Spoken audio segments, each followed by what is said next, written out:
Welcome to BookRising, a podcast by the Radical Books Collective. Hello, everyone, and welcome to BookRising, which rhymes with uprising. My name is Bhakti Shringarpure, and I'll be your host today. I'm so honored to welcome Ubah Cristina Ali Farah into the studio today. Ubah, a dear friend, is a writer of Somali and Italian origin.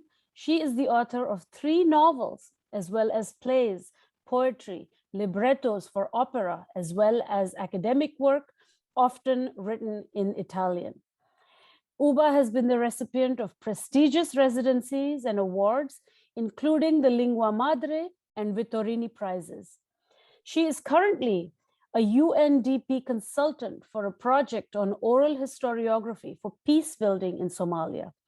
And in exciting news, she has been hard at work on a new novel, which I can't wait to hear about. Welcome, Ubah. Thank you so much for joining us. Hi, Bhakti. Thank you for having me today. Of course, of course. So let's start with the question du jour, the things that are happening at the moment. You write in Italian, but you are a Somali writer. You write about Somalia. You are mixed Italian and Somali origin. And today we are seeing a great moment for African literature. 2021, last year, has been amazing. There's been so many awards. We've had Abdul Razak Gurna, who won the Nobel Prize, and lots of other writers. In fact, it's a very long list. I just have to say, though, that I don't think we necessarily get a strong sense of what sort of African literature is being published in Italian. It seems to be more English and in French. I just wonder, is there a scene of Italian language writers of African heritage? What's going on? Would you like to introduce us to this? Thank you, Bhakti, for this question. That's a very important question because I moved to Italy. I went to Italy after the civil war in Somalia at the beginning of the 90s. And in those years, at the beginning of the 90s, there were, the first novels written by, writers from the continent, but they were mainly, there was Khouma from Senegal that was writing in Italian with an Italian journalist. So they were starting to appear, these first works written by African, writers.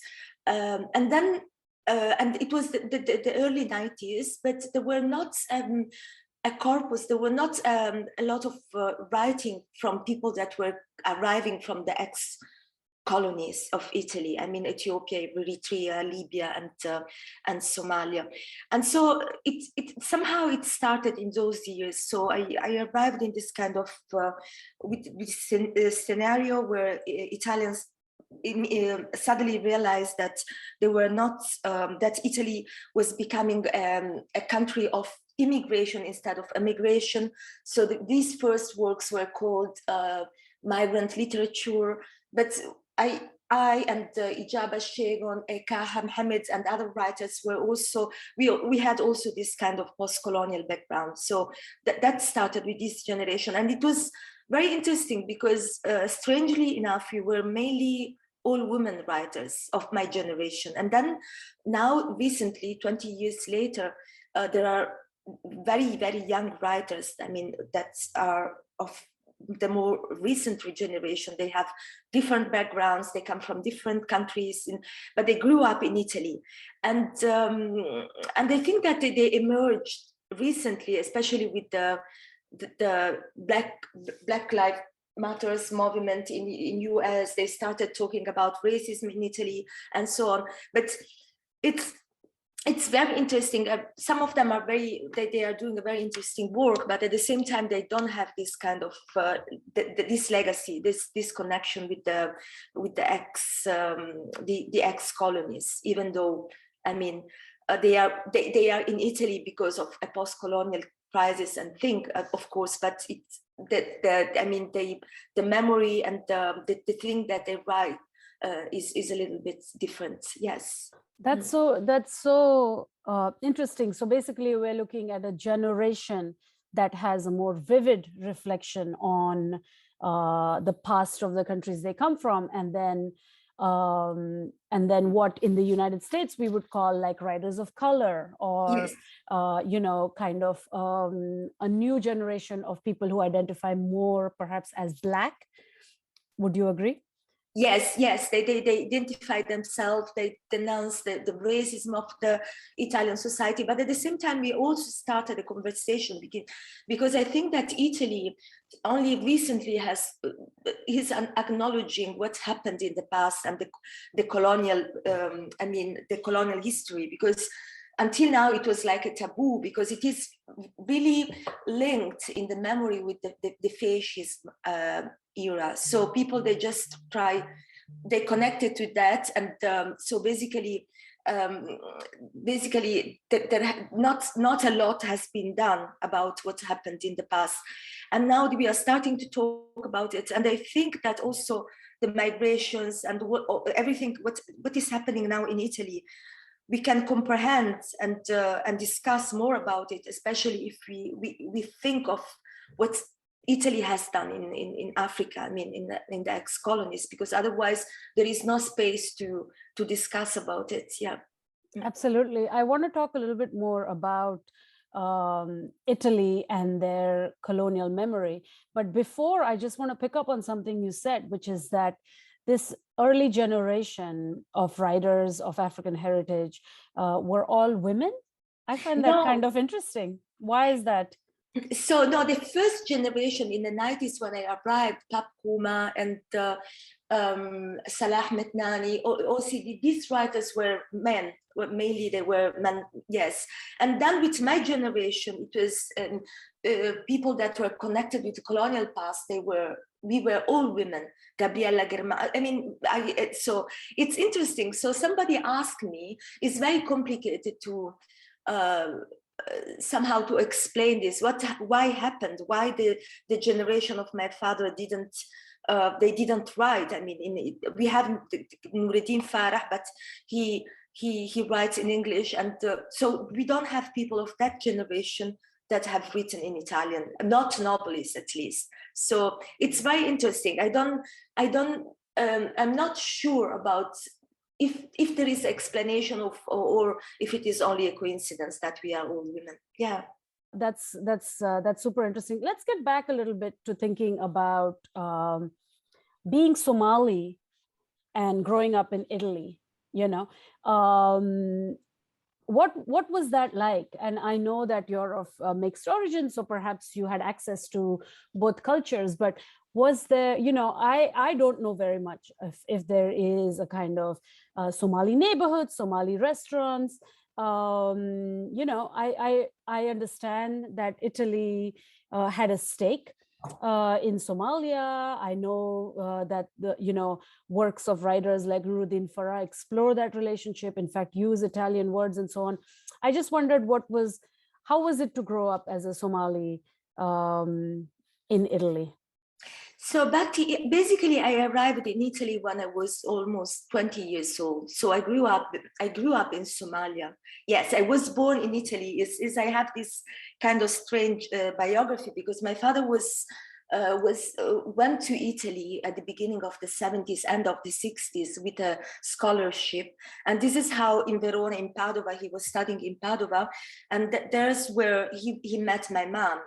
They were both students. And then when I was 2, something like that, he went back to Somalia, to Mogadishu, because that was the generation after the independence. 10 years after the independence for them was very important, when they had completed their education, to go back to the country and to contribute to the growth of the country.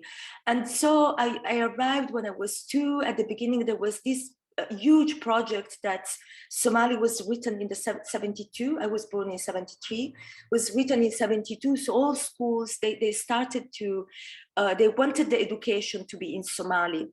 And my father, as many men of people of his generation believed in this project. So I went to a Somali school for the first years, but then because the project was so huge, there were not many teachers that were prepared enough to give a very high level of education, and at the same time the classes were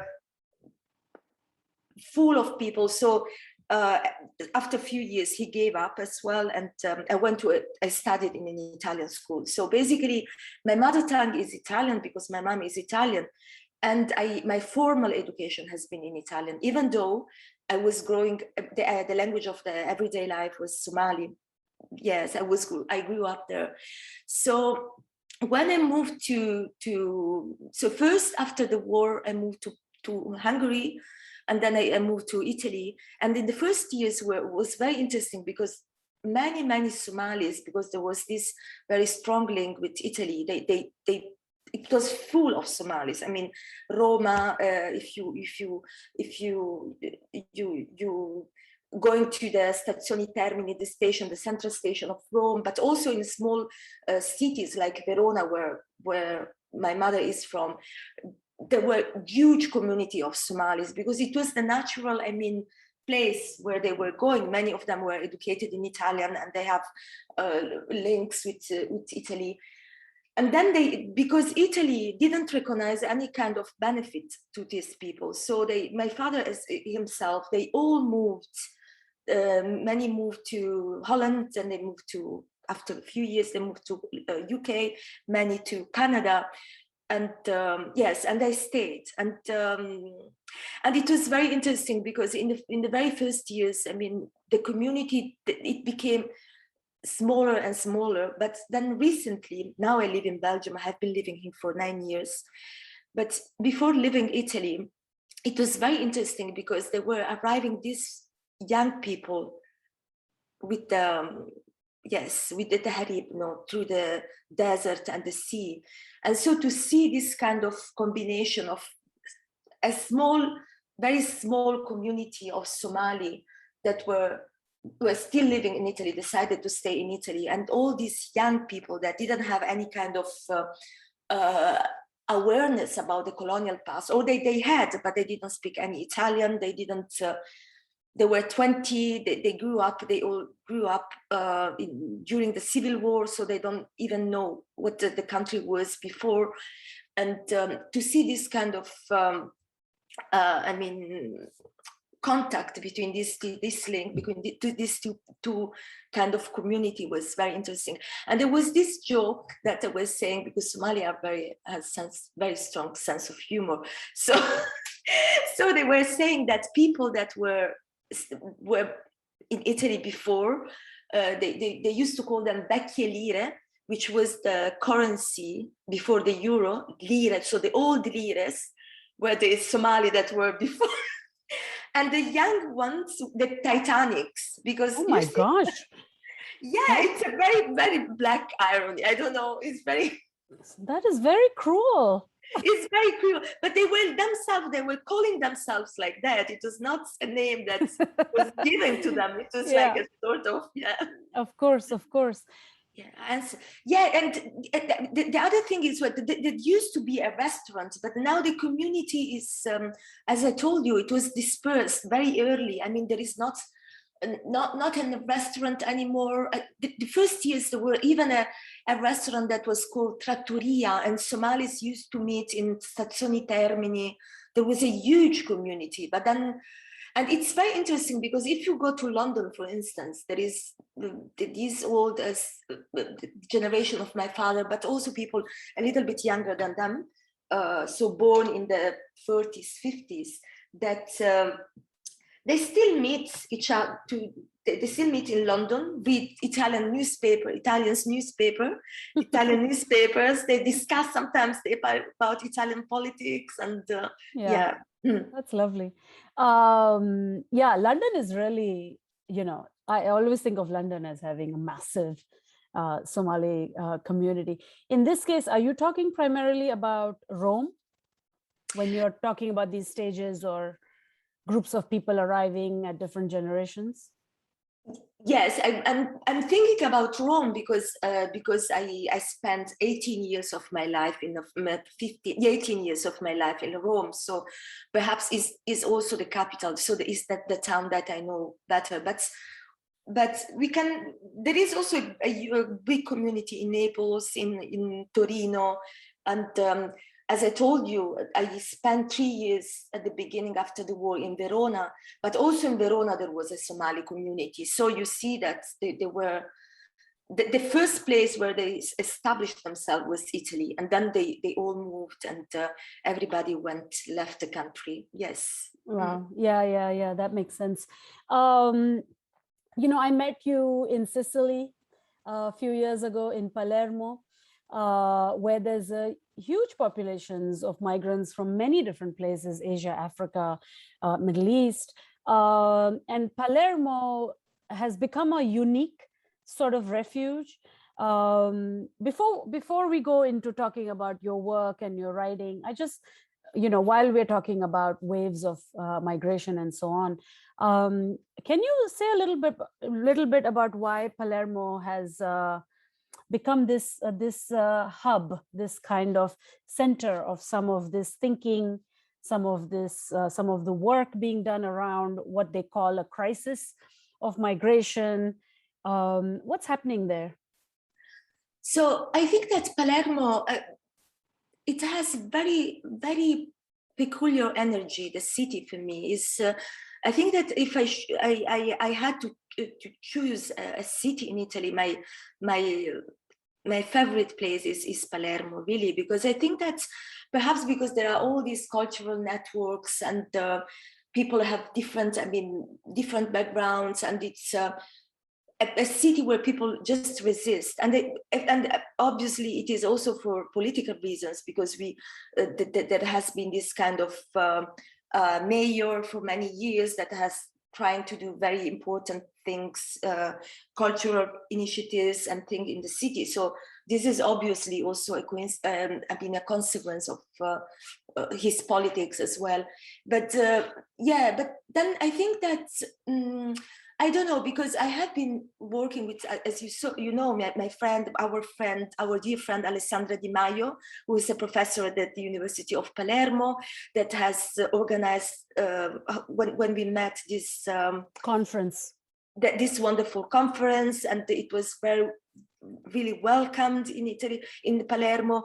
At the same time, I worked in Palermo, not only with Alessandra, but with theater director that works with young migrants that just arrived and professional actors on the Antigone. So right. I think that it's a place where people they resist. I mean, it's a resilient place, and yes, it's a place of resilience, I think. Yeah, and since we're mentioning Alessandra Di Maio, who is such a important figure and a leader really in thinking about what in, academically or in terms of art, I know she organized like a huge exhibit, what she terms the Black Mediterranean, Yes. the Black Mediterranean. What does this term mean to you? It's what does it mean for me? What does it mean for me? So do you mean from an academic point of view? No, I just mean as thinking about migration. I think what she's trying to do is she's trying to elongate the history of these migrations as these very dangerous journeys as they happen across the Mediterranean Sea, and to kind of create a different geography. We have something called the Black Atlantics. We have this idea because of slavery and the long history of slavery and so on. So I just wonder, and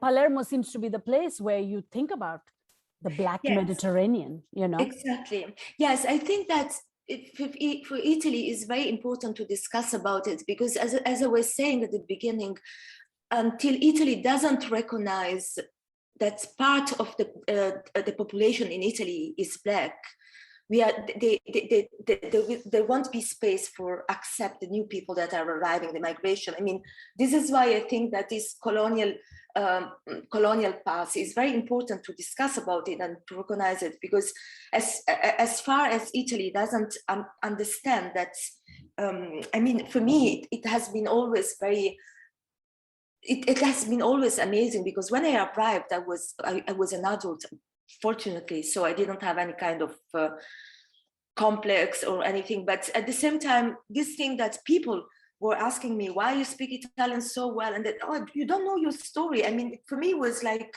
something. I was upset in a way, but at the same time, I was surprised that people didn't know anything. And where are you from? Somalia. Oh, why you speak Italian so well? And so I think that, yeah, yes. I mean, I think that it looks like something banal, but I think that at the same time, as long as they don't recognize this story, there is no space for everyone. Yes. Yeah. And I promise I'm going to come out of this topic around Italy, but one of the, because I read and I read in French, I do end up following some of the debates about French racism and French fake apologies and all these strange things that they do when it comes to their colonial memory. And I remain very cynical, of course, of it. Where is Italy in this stage of recognition of their colonial past? So it's starting now. I mean, many things are happening now, and there is a lot of interest. I was quite amazed the other day. I hope that it will last forever. But now there is all this interest, so people are starting talking about it.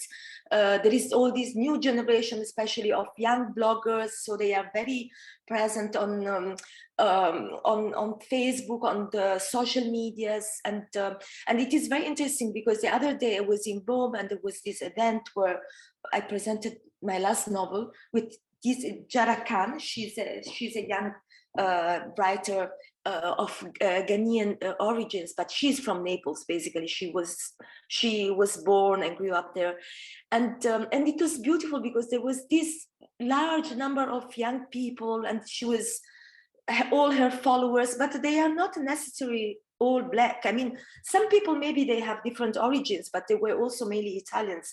So I think that people are starting changing their mentality, and they are eager also to understand what is happening, and also when there was in Italy, there was this kind of I don't know, demonstrate about Black Lives Matter. They started discussing about it, and the groups were quite mixed. So I think that, and also there is a colonial. They are working on a colonial archives, just trying to open a colonial museum in Rome. So that all these things are happening, and I'm a little bit optimistic. I want to be optimistic. Yeah, you should be. Sitting here in the US and just kind of observing, trends and things like that taking place in other countries. I remember there was a show focused on a Black protagonist called Zero. And, you don't see that many, that type of stuff really as much from Italy. So I wonder, are these shifts also being observed in kind of popular culture, TV shows, films, and things like that? Yes, absolutely. I was talking about this new generation of bloggers. There are a lot of musicians that are starting to emerge. I mean, 20 years ago, 10 years, even 10 years ago, we didn't have so many, artists that were contributed to this discourse.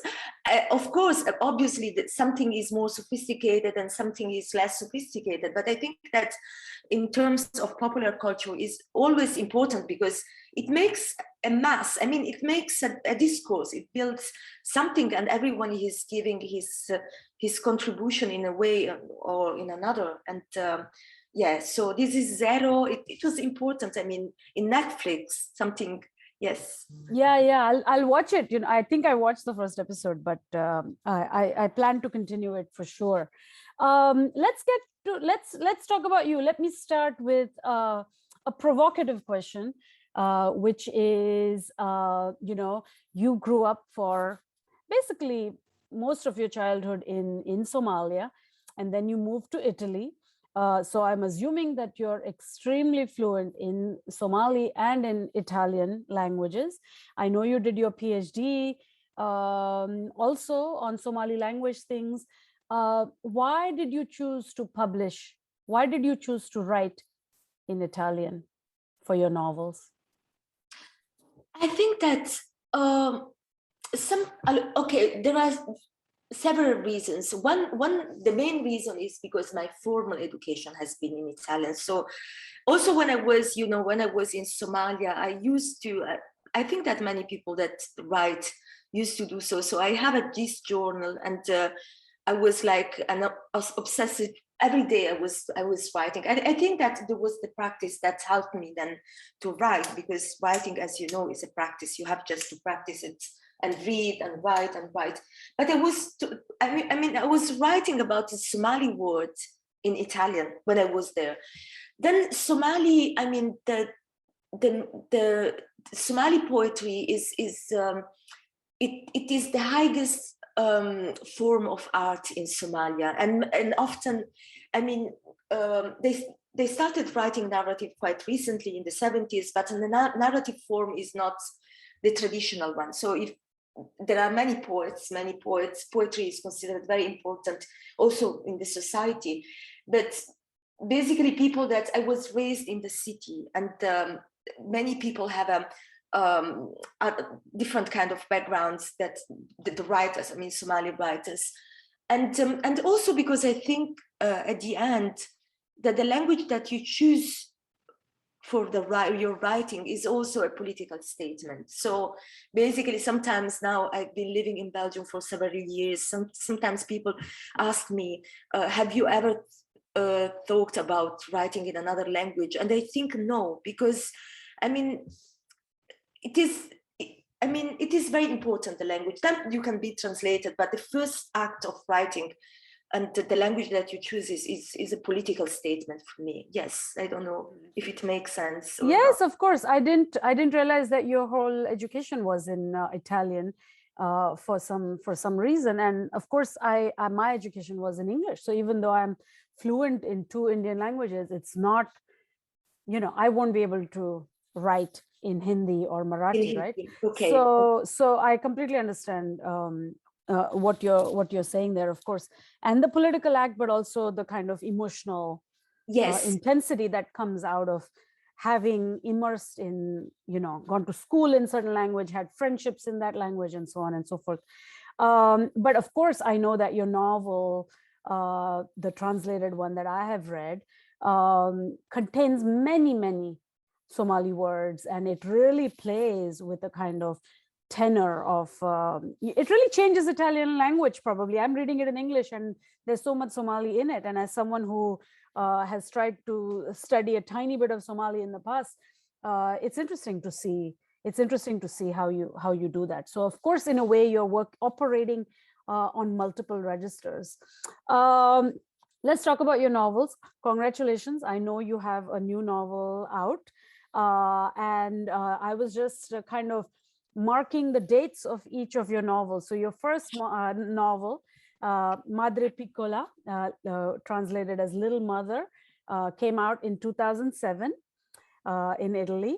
Then there was Il Comandante del Fiume, which is sort of like the river chief or something like that, came out 7 years later in 2014. And now you have Le Stazioni della Luna, Phases of the Moon, in 2021. So I just want to just play with you here a little bit and ask you, what happens to you every 7 years? What are these superpowers that emerge? Yes, it's amazing. I think that it's a coincidence, but since I'm quite obsessed with numbers, because if you look at my novels, Me too.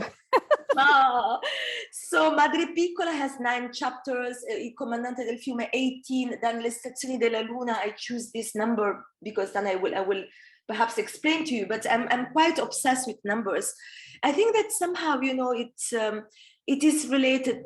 I mean, Le stazioni, because it's an historical novel, so, or perhaps it's a novel set in I had to do a lot of historical research, but I think also that somehow it's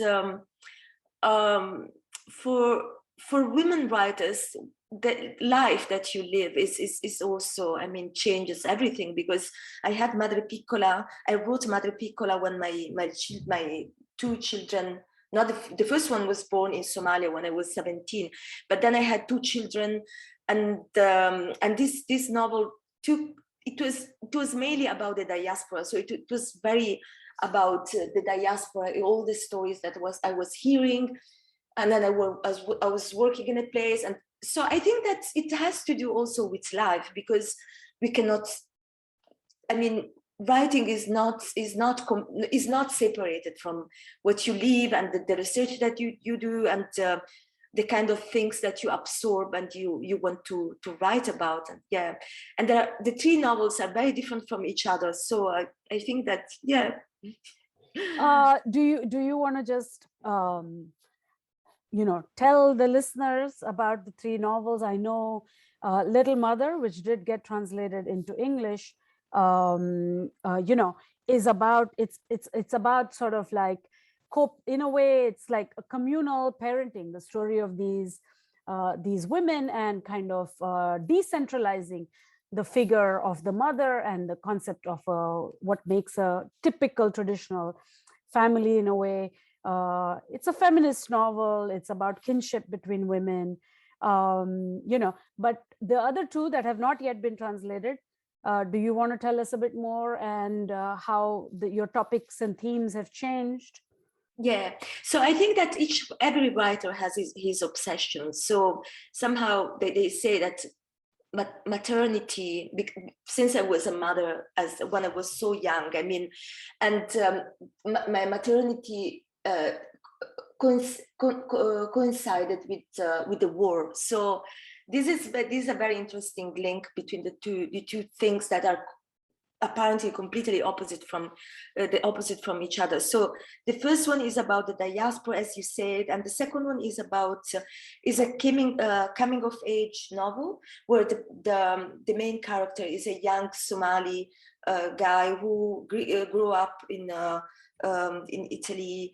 And there are all these myths. There is this myth of Somali origin, the story of the commander of the river, and it is about trauma. Basically, how the young generation, what they call the post generation, inherits the trauma, a trauma that hasn't lived. I mean, basically, I was asking myself, what is happening to this child that is growing up in Rome? He doesn't know anything about the war, but somehow this memory, yes, it comes to the new generation as well.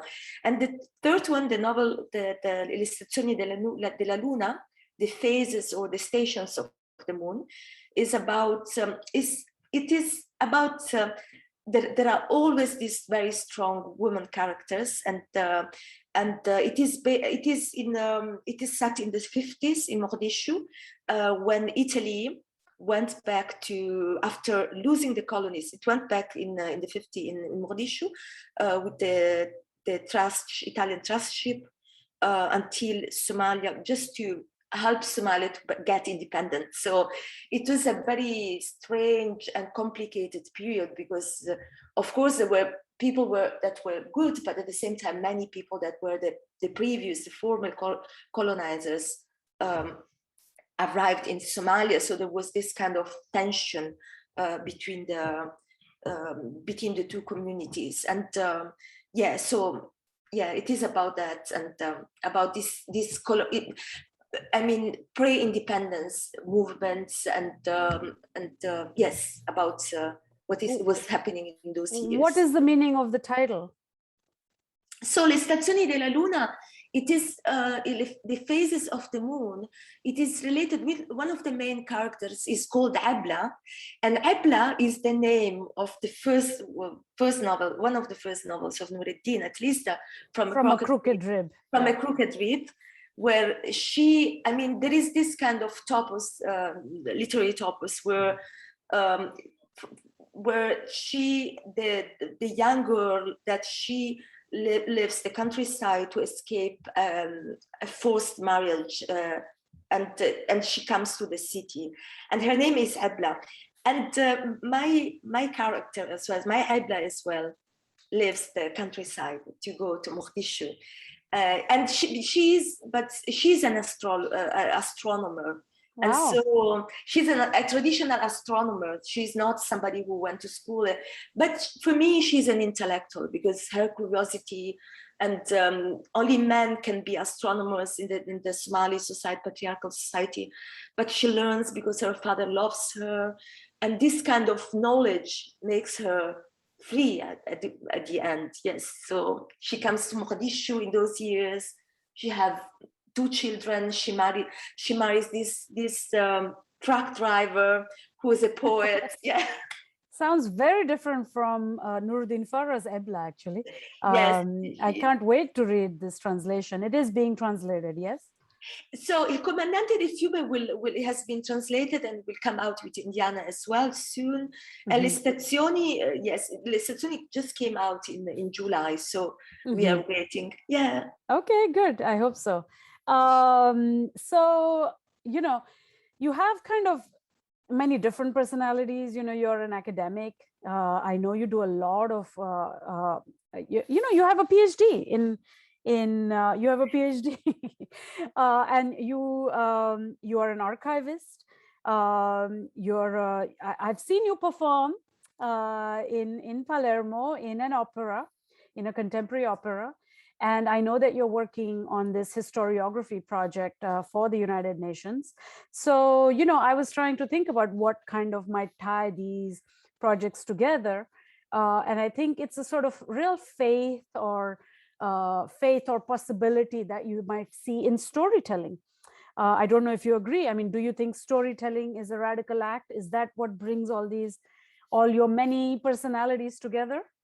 Yes, absolutely, Bhakti. Yes, I think that especially with oral history, I think that it was, especially Madre Piccola, I was collecting a lot of stories at the time, and I think that is also oral. I mean, rhythm and how can a taste of the words that I was finding and transcribing all these oral storytelling was something that was very formative for me at the very beginning when I started writing. And then I discovered the beauty of the archives. Also in the archives, we have a lot of audio materials. As you mentioned before, I decided also to do my PhD because I wanted to write something about that period. And basically, Le Stazioni della Luna starts from that research that I have done about the 50s and the theater, listening of Somali plays and transcribing them.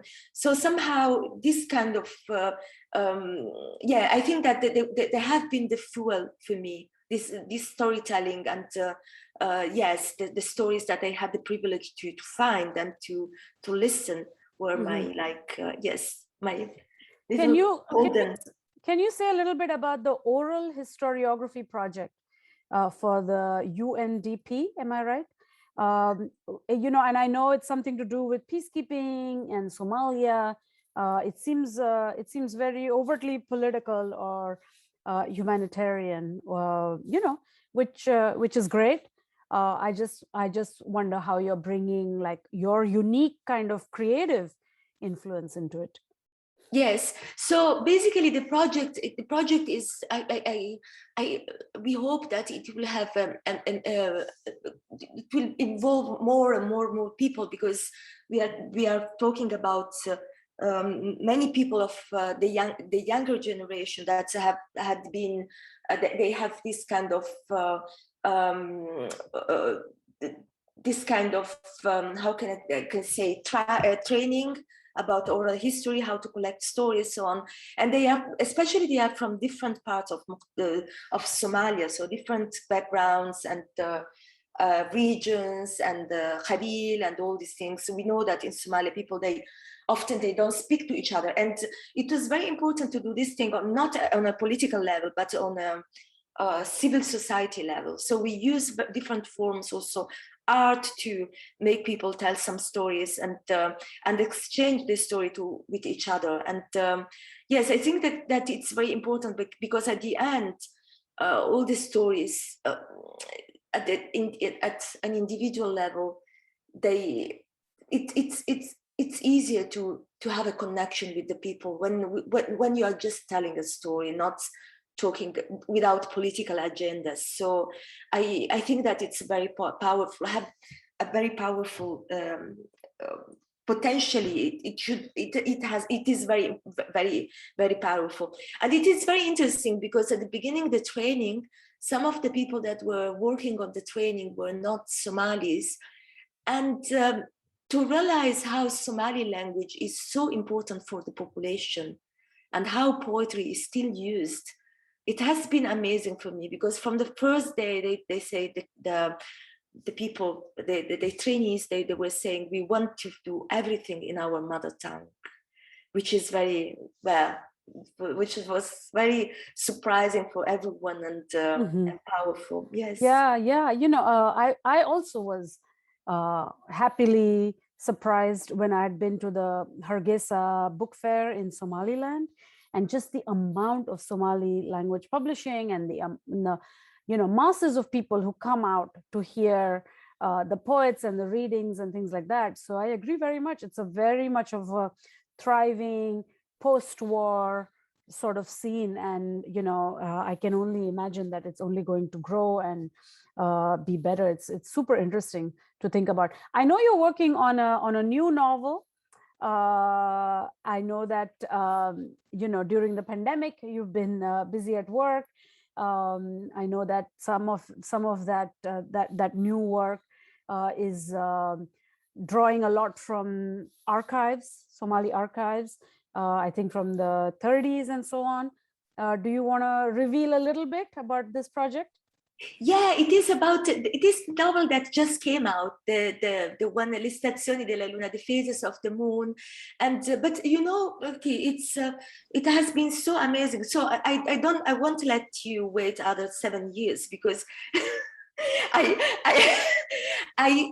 had so much material, and I think that I explored all this area, and I have also local newspapers, and I interviewed people that have the vivid memory of the 50s, or things that they had been told. And yes, and it was very powerful for me, because the research lasted for many years, but then, as you know, I was able to write the whole novel in 4 months during the pandemics in Stellenbosch in South Africa. And I don't think that it was a coincidence that I was on the continent. Yeah, it was a pandemic, but at the same time, I was also in South Africa. A lot of people have found focus being locked in during the pandemic. I didn't realize that it was the latest novel. So that seems to have come out very quickly, but you're saying that there is a part 2. I just imagine you finish a novel and then it takes like couple of years before it comes out. Yeah. But I'm so glad it's out there, and we won't wait 7 more years. I have a final question for you. Can you tell us your important influences on your work, on your writing, on everything you do? People you read, people you revere, people you learn from.